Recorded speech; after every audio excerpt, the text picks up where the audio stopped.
মোৰ নামটো আগতে আছিল জেৰিফা আৰু এতিয়া বৰ্তমান মৌচুমী ভূঞা।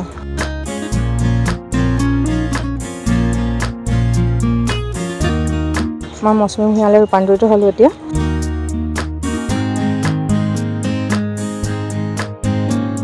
তেখেতৰ লগত চিনাকি বুলি ক'বলৈ চিনাকি বহুত পুৰণিয়ে, 12 বছৰ চিনাকি বাৰু। 12 বছৰ অন্তৰত আজিৰ দিনটো আহিছে।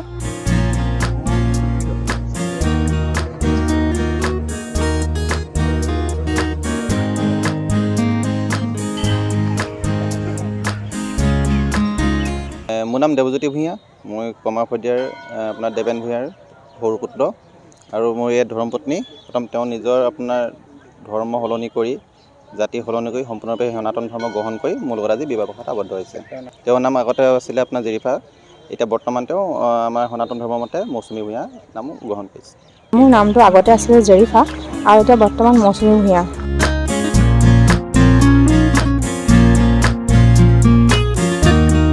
মই মৌচুমী ভূঞালৈ ৰূপান্তৰিত হ'লোঁ এতিয়া।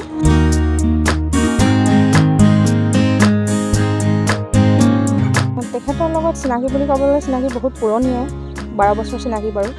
12 বছৰ অন্তৰত আজিৰ দিনটো আহিছে।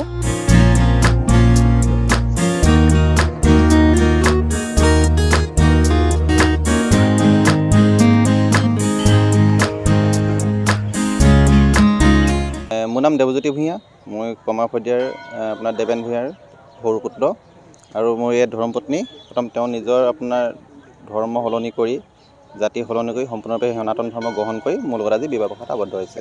তেওঁৰ নাম আগতে আছিলে আপোনাৰ জেৰিফা, এতিয়া বৰ্তমান তেওঁ আমাৰ সনাতন ধৰ্মৰ মতে মৌচুমী ভূঞা নাম গ্ৰহণ কৰিছে।